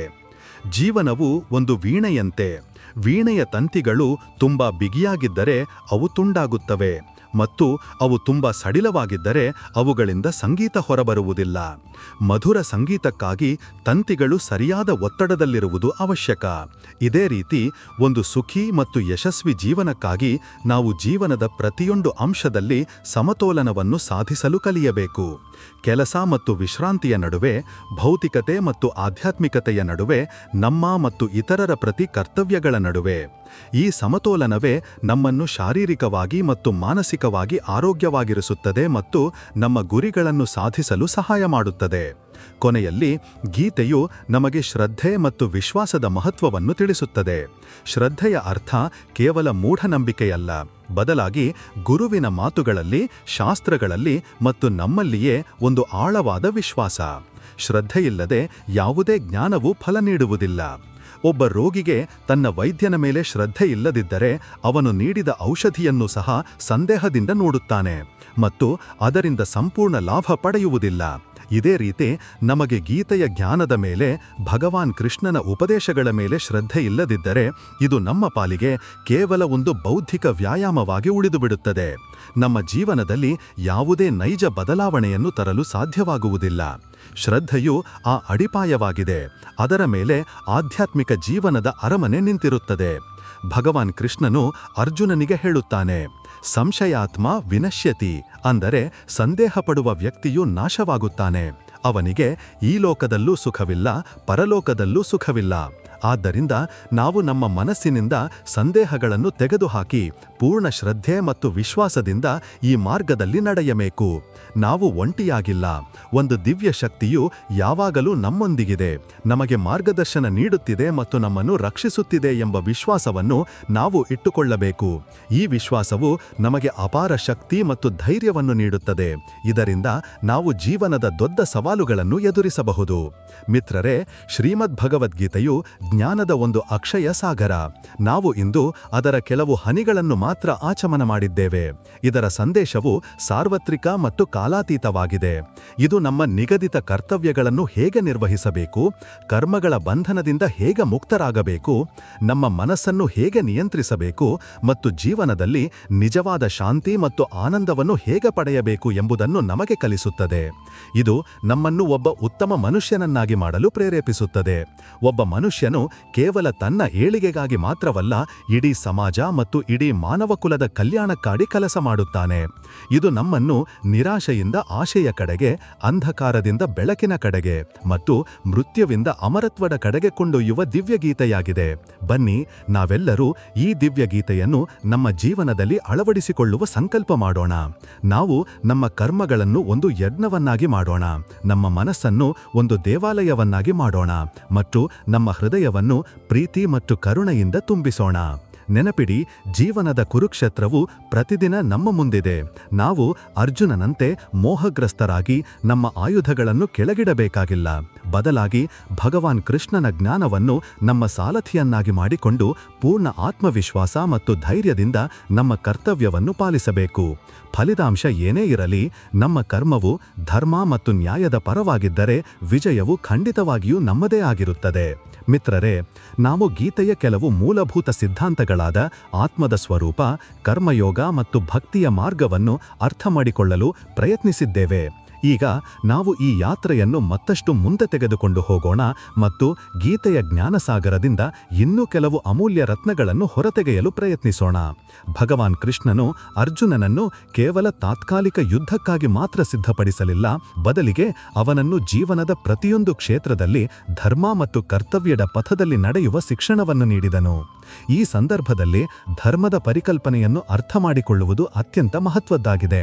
ಗೀತೆಯಲ್ಲಿ ಧರ್ಮದ ಬಗ್ಗೆ ಮಾತನಾಡುವಾಗ ಅದರ ಅರ್ಥ ಕೇವಲ ಯಾವುದೇ ನಿರ್ದಿಷ್ಟ ಪೂಜಾ ಪದ್ಧತಿ ಅಥವಾ ಸಂಪ್ರದಾಯಕ್ಕೆ ಸೀಮಿತವಾಗಿಲ್ಲ. ಧರ್ಮದ ವ್ಯಾಪಕ ಅರ್ಥವೆಂದರೆ ಕರ್ತವ್ಯ, ಸದಾಚಾರ ಮತ್ತು ಸಮಾಜ ಮತ್ತು ವ್ಯಕ್ತಿಯನ್ನು ಧರಿಸುವ ನಿಯಮ. ಅಂದರೆ ಯಾವುದರಿಂದ ಅಸ್ತಿತ್ವವು ಉಳಿದುಕೊಂಡಿದೆಯೋ ಅದು. ಗೀತೆಯು ಸ್ವಧರ್ಮದ ಪಾಲನೆಯ ಮೇಲೆ ಅತ್ಯಂತ ಹೆಚ್ಚು ಒತ್ತು ನೀಡುತ್ತದೆ. ಸ್ವಧರ್ಮದ ಅರ್ಥವೆಂದರೆ ನಮ್ಮ ಸ್ವಾಭಾವಿಕ ಕರ್ಮ ಅಥವಾ ಕರ್ತವ್ಯ. ಅದು ನಮ್ಮ ಪ್ರಕೃತಿ, ನಮ್ಮ ಗುಣ ಮತ್ತು ನಮ್ಮ ಸಾಮಾಜಿಕ ಸ್ಥಿತಿಗೆ ಅನುಗುಣವಾಗಿ ನಿರ್ಧರಿಸಲ್ಪಡುತ್ತದೆ. ಭಗವಾನ್ ಕೃಷ್ಣನು ಸ್ಪಷ್ಟವಾಗಿ ಹೇಳುತ್ತಾನೆ, ಶ್ರೇಯಾನ್ ಸ್ವಧರ್ಮೋ ವಿಗುಣಃ ಪರಧರ್ಮಾತ್ ಸ್ವನುಷ್ಠಿತಾತ್ ಸ್ವಧರ್ಮೇ ನಿಧನಂ ಶ್ರೇಯಃ ಪರಧರ್ಮೋ ಭಯಾವಹ. ಅಂದರೆ ಚೆನ್ನಾಗಿ ಅನುಷ್ಠಾನ ಮಾಡಲ್ಪಟ್ಟ ಬೇರೆಯವರ ಧರ್ಮಕ್ಕಿಂತ ಗುಣಗಳ ಕೊರತೆಯಿರುವ ನಮ್ಮ ಸ್ವಂತ ಧರ್ಮವೇ ಶ್ರೇಷ್ಠ. ನಮ್ಮ ಧರ್ಮದಲ್ಲಿ ಮರಣ ಹೊಂದುವುದು ಕೂಡ ಕಲ್ಯಾಣಕಾರಿ, ಆದರೆ ಬೇರೆಯವರ ಧರ್ಮವು ಭಯವನ್ನು ಉಂಟುಮಾಡುತ್ತದೆ. ಇದನ್ನು ಒಂದು ಸರಳ ಉದಾಹರಣೆಯಿಂದ ಅರ್ಥ ಮಾಡಿಕೊಳ್ಳೋಣ. ಒಂದು ಮೀನಿನ ಧರ್ಮ ನೀರಿನಲ್ಲಿ ಈಜುವುದು ಮತ್ತು ಒಂದು ಪಕ್ಷಿಯ ಧರ್ಮ ಆಕಾಶದಲ್ಲಿ ಹಾರುವುದು. ಮೀನು ಹಾರಲು ಪ್ರಯತ್ನಿಸಿದರೆ ಮತ್ತು ಪಕ್ಷಿ ಈಜಲು ಪ್ರಯತ್ನಿಸಿದರೆ ಎರಡೂ ತಮ್ಮ ಪ್ರಯತ್ನದಲ್ಲಿ ವಿಫಲವಾಗುತ್ತವೆ ಮತ್ತು ಕಷ್ಟಪಡುತ್ತವೆ. ಆದರೆ ಮೀನು ಈಜಿದಾಗ ಮತ್ತು ಪಕ್ಷಿ ಹಾರಿದಾಗ ಅವು ತಮ್ಮ ಸ್ವಧರ್ಮವನ್ನು ಪಾಲಿಸುತ್ತವೆ ಮತ್ತು ಅದರಲ್ಲಿಯೇ ಅವುಗಳ ಸಾರ್ಥಕತೆ ಮತ್ತು ಆನಂದವಿದೆ. ಇದೇ ರೀತಿ ಒಬ್ಬ ಶಿಕ್ಷಕನ ಧರ್ಮ ಜ್ಞಾನ ನೀಡುವುದು, ಒಬ್ಬ ಸೈನಿಕನ ಧರ್ಮ ರಕ್ಷಣೆ ಮಾಡುವುದು, ಒಬ್ಬ ವ್ಯಾಪಾರಿಯ ಧರ್ಮ ಪ್ರಾಮಾಣಿಕವಾಗಿ ವ್ಯಾಪಾರ ಮಾಡುವುದು ಮತ್ತು ಒಬ್ಬ ರೈತನ ಧರ್ಮ ಅನ್ನ ಬೆಳೆಯುವುದು. ನಾವು ಇತರರನ್ನು ಅನುಕರಿಸಿ ಅಥವಾ ಯಾವುದೇ ಬಾಹ್ಯ ಒತ್ತಡಕ್ಕೆ ಮಣಿದು ನಮ್ಮ ಸ್ವಾಭಾವಿಕ ಕರ್ಮವನ್ನು ಬಿಟ್ಟು ಬೇರೆ ಕಾರ್ಯವನ್ನು ಮಾಡಲು ಪ್ರಾರಂಭಿಸಿದಾಗ ನಾವು ಸಾಮಾನ್ಯವಾಗಿ ಒತ್ತಡ, ಅಸಂತೋಷ ಮತ್ತು ವೈಫಲ್ಯಕ್ಕೆ ತುತ್ತಾಗುತ್ತೇವೆ. ಗೀತೆಯು ನಮಗೆ ನಮ್ಮ ಸ್ವಧರ್ಮವನ್ನು ಗುರುತಿಸಿ ಅದು ನಮಗೆ ಎಷ್ಟೇ ಚಿಕ್ಕದಾಗಿ ಅಥವಾ ಮಹತ್ವಹೀನವಾಗಿ ಕಂಡರೂ ಪೂರ್ಣ ನಿಷ್ಠೆಯಿಂದ ಅದನ್ನು ಪಾಲಿಸಲು ಪ್ರೇರೇಪಿಸುತ್ತದೆ. ನಮ್ಮ ಸ್ವಾಭಾವಿಕ ಕರ್ಮವನ್ನು ದೇವರ ಪೂಜೆಯೆಂದು ಭಾವಿಸಿ ಮಾಡುವುದೇ ನಿಜವಾದ ಯೋಗ. ಈಗ ಪ್ರಶ್ನೆ ಉದ್ಭವಿಸುತ್ತದೆ, ನಾವು ನಮ್ಮ ಕರ್ಮಗಳನ್ನು ಮತ್ತು ನಮ್ಮ ಜೀವನವನ್ನು ಯಾವ ದಿಕ್ಕಿನಲ್ಲಿ ಕೊಂಡೊಯ್ಯುತ್ತಿದ್ದೇವೆ? ಗೀತೆಯ 16ನೇ ಅಧ್ಯಾಯದಲ್ಲಿ ಭಗವಾನ್ ಕೃಷ್ಣನು 2 ರೀತಿಯ ಮಾನವೀಯ ಪ್ರವೃತ್ತಿಗಳನ್ನು ವಿಸ್ತಾರವಾಗಿ ವರ್ಣಿಸುತ್ತಾನೆ. ದೈವಿ ಸಂಪತ್ತು, ದೈವಿಕ ಗುಣಗಳು ಮತ್ತು ಆಸುರಿ ಸಂಪತ್ತು, ಆಸುರಿ ಗುಣಗಳು. ಈ ವರ್ಣನೆಯು ನಮಗೆ ಒಂದು ಕನ್ನಡಿಯಂತೆ. ಇದರಲ್ಲಿ ನಾವು ನಮ್ಮ ವ್ಯಕ್ತಿತ್ವವನ್ನು ನೋಡಬಹುದು ಮತ್ತು ನಾವು ಯಾವ ಮಾರ್ಗದಲ್ಲಿದ್ದೇವೆ ಎಂಬುದನ್ನು ಅರ್ಥಮಾಡಿಕೊಳ್ಳಬಹುದು. ದೈವಿ ಸಂಪತ್ತುಳ್ಳ ವ್ಯಕ್ತಿಯ ಲಕ್ಷಣಗಳಲ್ಲಿ ಪ್ರಮುಖವಾದವುಗಳೆಂದರೆ ಅಭಯ, ನಿರ್ಭಯತೆ, ಸತ್ವ ಸಂಶುದ್ಧಿ, ಅಂತಃಕರಣದ ಪವಿತ್ರತೆ, ಜ್ಞಾನ ಯೋಗ ವ್ಯವಸ್ಥಿತಿ, ದಾನ, ದಮ, ಇಂದ್ರಿಯಗಳ ಮೇಲೆ ನಿಯಂತ್ರಣ, ಯಜ್ಞ, ಸ್ವಾಧ್ಯಾಯ, ತಪಸ್ಸು, ಆರ್ಜವ, ಸರಳತೆ, ಅಹಿಂಸೆ, ಸತ್ಯ, ಅಕ್ರೋಧ, ಕೋಪ ಮಾಡದಿರುವುದು, ತ್ಯಾಗ, ಶಾಂತಿ, ಅಪೈಶುನಂ, ಯಾರನ್ನು ನಿಂದಿಸದಿರುವುದು, ಭೂತೇಶು ದಯಾ, ಜೀವಿಗಳ ಮೇಲೆ ದಯೆ, ಅಲೋಲುಪ್ತ್ವಂ, ಲೋಭರಹಿತನಾದಿರುವುದು, ಮಾರ್ದವ, ಹ್ರೀ ಮತ್ತು ಅಚಾಪಲಂ, ಚಂಚಲತೆಯ ಅಭಾವ. ಈ ಗುಣಗಳು ನಮ್ಮನ್ನು ದೇವತ್ವದ ಕಡೆಗೆ, ಅಂದರೆ ಒಂದು ಉನ್ನತ ಮತ್ತು ಪವಿತ್ರ ಜೀವನದ ಕಡೆಗೆ ಕೊಂಡೊಯ್ಯುತ್ತವೆ. ಇದಕ್ಕೆ ವಿರುದ್ಧವಾಗಿ ಆಸುರಿ ಸಂಪತ್ತುಳ್ಳ ವ್ಯಕ್ತಿಯ ಲಕ್ಷಣಗಳೆಂದರೆ ದಂಭ, ಬೂಟಾಟಿಕೆ, ದರ್ಪ, ಅಭಿಮಾನ, ಅತಿಮಾನ, ಕ್ರೋಧ, ಪಾರುಷ್ಯ, ಕಠೋರತೆ ಮತ್ತು ಅಜ್ಞಾನ. ಅಂತಹ ಜನರು ಈ ಜಗತ್ತು ಆಶ್ರಯರಹಿತ, ಸಂಪೂರ್ಣವಾಗಿ ಅಸತ್ಯ ಮತ್ತು ದೇವರಿಲ್ಲದೆ ತಾನಾಗಿಯೇ ಕೇವಲ ಸ್ತ್ರೀ ಪುರುಷರ ಸಂಯೋಗದಿಂದ ಹುಟ್ಟಿದೆ ಎಂದು ಹೇಳುತ್ತಾರೆ. ಅವರು ತಮ್ಮ ಸಣ್ಣಪುಟ್ಟ ಇಚ್ಛೆಗಳ ಪೂರೈಕೆಗಾಗಿ ಕ್ರೂರ ಕರ್ಮಗಳನ್ನು ಮಾಡುತ್ತಾರೆ ಮತ್ತು ಜಗತ್ತಿಗೆ ಅಹಿತವನ್ನು ಮಾಡುತ್ತಾರೆ. ಅವರು ಅಹಂಕಾರ, ಬಲ, ಗರ್ವ, ಕಾಮನೆ ಮತ್ತು ಕ್ರೋಧದ ಪರಾಯಣರಾಗಿ ತಮ್ಮ ಮತ್ತು ಇತರರ ಶರೀರದಲ್ಲಿರುವ ನನ್ನ, ಅಂದರೆ ಪರಮಾತ್ಮನೊಂದಿಗೆ ದ್ವೇಷಿಸುತ್ತಾರೆ. ಮಿತ್ರರೇ, ಈ ವರ್ಣನೆಯು ನಮ್ಮನ್ನು ಎಚ್ಚರಿಸುವುದಕ್ಕಾಗಿ ನಾವು ನಮ್ಮೊಳಗೆ ಇಣುಕಿ ನೋಡಬೇಕು. ನಮ್ಮಲ್ಲಿಯೂ ಈ ಆಸೂರಿ ವೃತ್ತಿಗಳು ತಲೆಯೆತ್ತುತ್ತಿವೆಯಾ? ನಾವು ಅಹಂಕಾರ ಮತ್ತು ಸ್ವಾರ್ಥಕ್ಕೆ ವಶರಾಗಿ ಇತರರಿಗೆ ಕಷ್ಟ ಕೊಡುತ್ತಿದ್ದೇವೆಯಾ? ಗೀತೆಯು ದೈವಿ ಸಂಪತ್ತನ್ನು ಬೆಳೆಸಲು ಮತ್ತು ಆಸುರಿ ಸಂಪತ್ತನ್ನು ತ್ಯಜಿಸಲು ಪ್ರೇರೇಪಿಸುತ್ತದೆ. ಇದು ಒಂದು ಜಾಗೃತ ಮತ್ತು ನಿರಂತರ ಪ್ರಯತ್ನ. ಇದು ನಮ್ಮನ್ನು ಒಂದು ಉತ್ತಮ ಮತ್ತು ಶಾಂತಿಯುತ ಜೀವನದ ಕಡೆಗೆ ಕೊಂಡೊಯ್ಯುತ್ತದೆ. ನಮ್ಮ ಪ್ರವೃತ್ತಿಗಳು ಮತ್ತು ಗುಣಗಳ ನಿರ್ಮಾಣದಲ್ಲಿ ನಮ್ಮ ಸಂಘ ಮತ್ತು ನಮ್ಮ ಆಹಾರಕ್ಕೂ ಬಹಳ ದೊಡ್ಡ ಪಾತ್ರವಿದೆ. ನಾವು ಎಂತಹ ಸಂಘದಲ್ಲಿರುತ್ತೇವೋ ನಿಧಾನವಾಗಿ ಅಂಥವೇ ವಿಚಾರಗಳು ಮತ್ತು ಅಭ್ಯಾಸಗಳನ್ನು ನಾವು ಅಳವಡಿಸಿಕೊಳ್ಳುತ್ತೇವೆ. ನಾವು ಜ್ಞಾನಿ ಮತ್ತು ಸದಾಚಾರಿ ಜನರೊಂದಿಗಿದ್ದರೆ ಜೇನೆ ಸತ್ಸಂಗ ಎನ್ನುತ್ತಾರೆ. ಆಗ ನಮ್ಮೊಳಗೆಯೂ ಒಳ್ಳೆಯ ಗುಣಗಳು ವಿಕಾಸಗೊಳ್ಳುತ್ತವೆ. ಅದೇ ನಾವು ದುರಾಚಾರಿ ಮತ್ತು ನಕಾರಾತ್ಮಕ ಚಿಂತನೆಯ ಜನರೊಂದಿಗಿದ್ದರೆ ನಮ್ಮ ಪತನವು ನಿಶ್ಚಿತ. ಇದನ್ನು ಹೀಗೆ ಅರ್ಥ ಮಾಡಿಕೊಳ್ಳಿ. ನೀವು ಒಂದು ಕಲ್ಲಿದ್ದಲು ಗಣಿಗೆ ಹೋದರೆ ನೀವು ಎಷ್ಟೇ ಎಚ್ಚರಿಕೆ ವಹಿಸಿದರೂ ನಿಮ್ಮ ಬಟ್ಟೆಗಳು ಕಪ್ಪಾಗುತ್ತವೆ. ಮತ್ತು ನೀವು ಒಂದು ಸುಗಂಧ ದ್ರವ್ಯದ ಅಂಗಡಿಗೆ ಹೋದರೆ ನೀವು ಸುಗಂಧ ದ್ರವ್ಯವನ್ನು ಖರೀದಿಸಿದರೂ ಖರೀದಿಸದಿದ್ದರೂ ನಿಮ್ಮ ಬಟ್ಟೆಗಳಿಂದ ಸುಗಂಧ ಬರುತ್ತವೆ. ಆದ್ದರಿಂದ ನಾವು ನಮ್ಮ ಸಂಘವನ್ನು ಬಹಳ ಯೋಚಿಸಿ ಆಯ್ಕೆ ಮಾಡಿಕೊಳ್ಳಬೇಕು. ಸರಿಯಾಗಿ ಇದೇ ರೀತಿ ನಮ್ಮ ಆಹಾರವು ನಮ್ಮ ಮನಸ್ಸು ಮತ್ತು ಚೇತನದ ಮೇಲೆ ಆಳವಾದ ಪ್ರಭಾವ ಬೀರುತ್ತದೆ. ಗೀತೆಯ 17ನೇ ಅಧ್ಯಾಯದಲ್ಲಿ ಆಹಾರವನ್ನು ಸಹ 3 ಶ್ರೇಣಿಗಳಲ್ಲಿ ವಿಂಗಡಣಿಸಲಾಗಿದೆ: ಸಾತ್ವಿಕ, ರಾಜಸಿಕ ಮತ್ತು ತಾಮಸಿಕ. ಸಾತ್ವಿಕ ಆಹಾರವೆಂದರೆ ಆಯುಸ್ಸು, ಬುದ್ಧಿ, ಬಲ, ಆರೋಗ್ಯ, ಸುಖ ಮತ್ತು ಪ್ರೀತಿಯನ್ನು ಹೆಚ್ಚಿಸುವ, ರಸಭರಿತ, ಸ್ನಿಗ್ಧ, ಸ್ಥಿರವಾಗಿರುವ ಮತ್ತು ಮನಸ್ಸಿಗೆ ಪ್ರಿಯವಾದದ್ದು. ಉದಾಹರಣೆಗೆ ಹಣ್ಣುಗಳು, ತರಕಾರಿಗಳು, ಹಾಲು, ಬೆಣ್ಣೆ, ಧಾನ್ಯಗಳು ಇತ್ಯಾದಿ. ಇಂತಹ ಆಹಾರವು ಮನಸ್ಸನ್ನು ಶಾಂತ, ಸ್ಥಿರ ಮತ್ತು ಪವಿತ್ರವಾಗಿಸುತ್ತದೆ. ರಾಜಸಿಕ ಆಹಾರವೆಂದರೆ ಅತಿ ಕಹಿ, ಹುಳಿ, ಉಪ್ಪು, ಬಿಸಿ, ಖಾರ, ಒರಟು ಮತ್ತು ದಾಹವನ್ನುಂಟು ಮಾಡುವಂಥದ್ದು. ಇದು ದುಃಖ, ಚಿಂತೆ ಮತ್ತು ರೋಗಗಳನ್ನು ಉಂಟುಮಾಡುತ್ತದೆ. ಇಂತಹ ಆಹಾರವು ಮನಸ್ಸಿನಲ್ಲಿ ಚಂಚಲತೆ, ಅಶಾಂತಿ ಮತ್ತು ಕಾಮನೆಗಳನ್ನು ಹೆಚ್ಚಿಸುತ್ತದೆ. ತಾಮಸಿಕ ಆಹಾರವೆಂದರೆ ಅರ್ಧಬೆಂದ, ರಸರಹಿತ, ದುರ್ಗಂಧಯುಕ್ತ, ಹಳಸಿದ ಮತ್ತು ಎಂಜಲು ಆಹಾರ. ಇದು ಅಪವಿತ್ರವೂ ಆಗಿರುತ್ತದೆ. ಇಂತಹ ಆಹಾರವು ಬುದ್ಧಿಯನ್ನು ಮಂದಗೊಳಿಸುತ್ತದೆ ಮತ್ತು ಶರೀರದಲ್ಲಿ ಸೋಮಾರಿತನ, ನಿದ್ರೆ ಮತ್ತು ಜಡತ್ವವನ್ನು ಹೆಚ್ಚಿಸುತ್ತದೆ. ಅನ್ನದಂತೆ ಮನಸ್ಸು ಎಂಬ ಗಾದೆಯು ಗೀತೆಯ ಇದೇ ಸಿದ್ಧಾಂತವನ್ನು ಆಧರಿಸಿದೆ. ನಾವು ನಮ್ಮ ಮನಸ್ಸನ್ನು ಶುದ್ಧಗೊಳಿಸಲು ಮತ್ತು ನಮ್ಮ ಚೇತನವನ್ನು ಉನ್ನತಗೊಳಿಸಲು ಬಯಸಿದರೆ ನಾವು ನಮ್ಮ ಆಹಾರವನ್ನು ಸಹ ಸಾತ್ವಿಕವಾಗಿಸಲು ಪ್ರಯತ್ನಿಸಬೇಕು. ಗೀತೆಯು ಯಜ್ಞದ ಪರಿಕಲ್ಪನೆಗೂ ಒಂದು ಹೊಸ ಮತ್ತು ವ್ಯಾಪಕವಾದ ಅರ್ಥವನ್ನು ನೀಡುತ್ತದೆ. ಸಾಮಾನ್ಯವಾಗಿ ಯಜ್ಞದ ಅರ್ಥ ಅಗ್ನಿಯಲ್ಲಿ ಆಹುತಿ ನೀಡುವುದು ಎಂದು ತಿಳಿಯಲಾಗುತ್ತದೆ. ಆದರೆ ಗೀತೆಯ ಪ್ರಕಾರ ಯಾವುದೇ ಕರ್ಮವು ನಿಸ್ವಾರ್ಥ ಭಾವನೆಯಿಂದ, ಲೋಕ ಕಲ್ಯಾಣದ ಭಾವನೆಯಿಂದ ಅಥವಾ ದೇವರಿಗೆ ಅರ್ಪಿಸಿ ಮಾಡಿದರೆ ಅದೂ ಯಜ್ಞವೇ. ಒಬ್ಬ ಜ್ಞಾನಿ ವ್ಯಕ್ತಿಯು ಜ್ಞಾನವನ್ನು ದಾನ ಮಾಡಿದಾಗ ಅವನು ಜ್ಞಾನಯಜ್ಞ ಮಾಡುತ್ತಿದ್ದಾನೆ. ಯಾರಾದರೂ ತಮ್ಮ ಇಂದ್ರಿಯಗಳನ್ನು ಸಂಯಮಿಸಲು ಪ್ರಯತ್ನಿಸಿದಾಗ ಅವರು ಸಂಯಮಯಜ್ಞ ಮಾಡುತ್ತಿದ್ದಾರೆ. ನಾವು ನಮ್ಮ ಶ್ವಾಸ ಪ್ರಶ್ವಾಸದ ಕ್ರಿಯೆಯನ್ನು ಜಾಗೃತರಾಗಿ ನೋಡಿದಾಗ ಅದು ಪ್ರಾಣಾಯಾಮ ಯಜ್ಞ.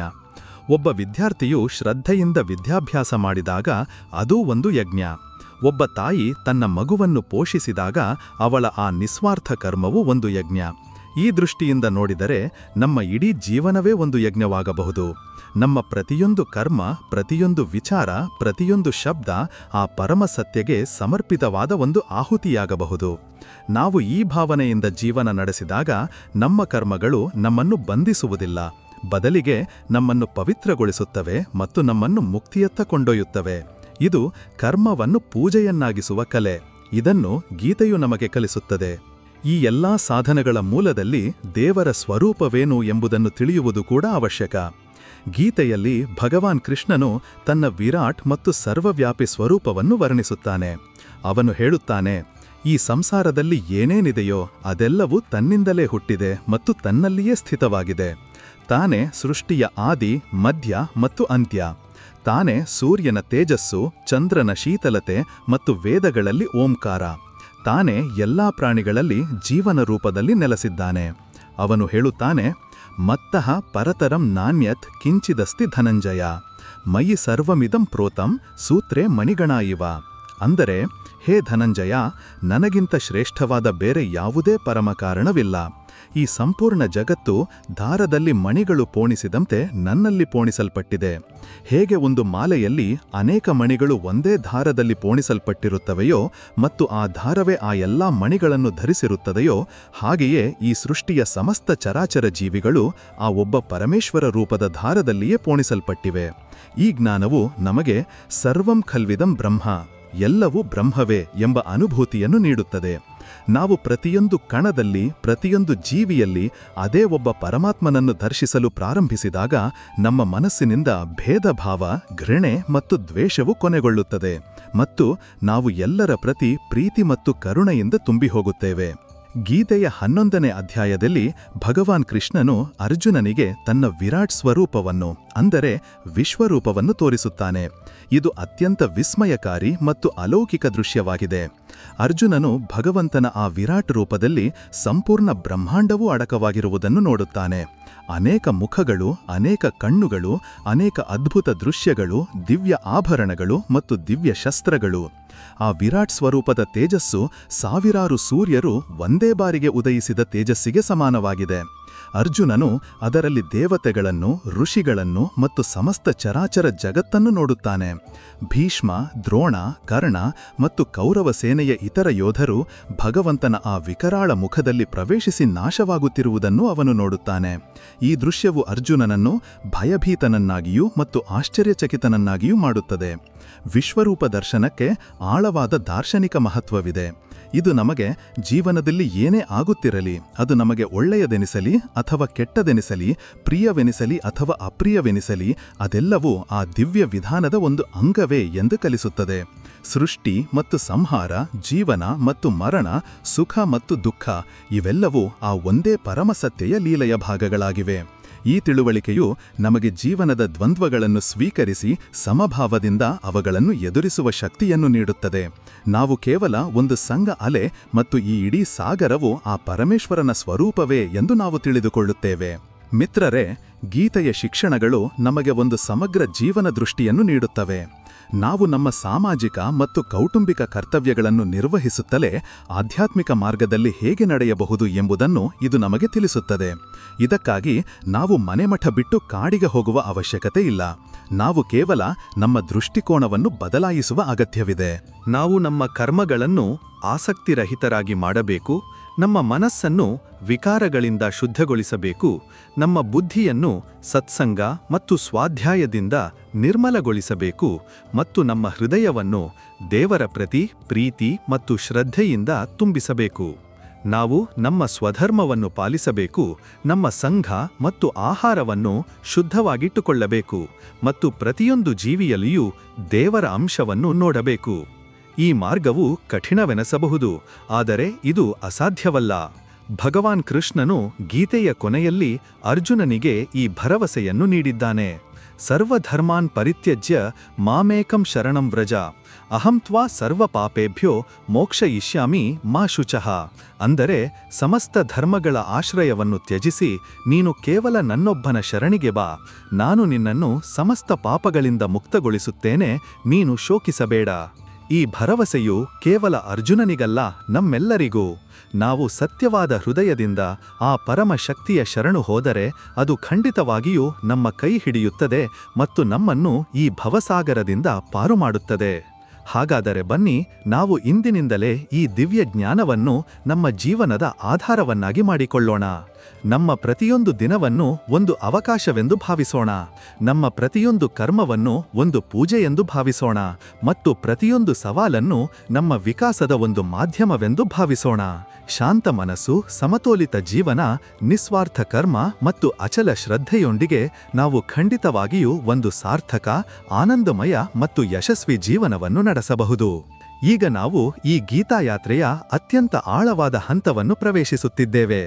ಹೇಗೆ ಒಂದು ಪರ್ವತವನ್ನು ಹತ್ತುವಾಗ ನಾವು ಮೊದಲು ತಪ್ಪಲಿನ ಸುಂದರ ದೃಶ್ಯಗಳನ್ನು ನೋಡುತ್ತೇವೆಯೋ, ನಂತರ ಮಧ್ಯಭಾಗದಿಂದ ಕಣಿವೆಗಳನ್ನು ಅವಲೋಕಿಸುತ್ತೇವೆಯೋ ಮತ್ತು ಕೊನೆಗೆ ಶಿಖರವನ್ನು ತಲುಪಿ ಅನಂತ ಆಕಾಶ ಮತ್ತು ವಿಸ್ತಾರವಾದ ಕ್ಷಿತಿಜವನ್ನು ಅನುಭವಿಸುತ್ತೇವೆಯೋ, ಹಾಗೆಯೇ ಈಗ ನಾವು ಗೀತೆಯ ಆ ಶಿಖರ ಸತ್ಯಗಳತ್ತ ಸಾಗುತ್ತಿದ್ದೇವೆ.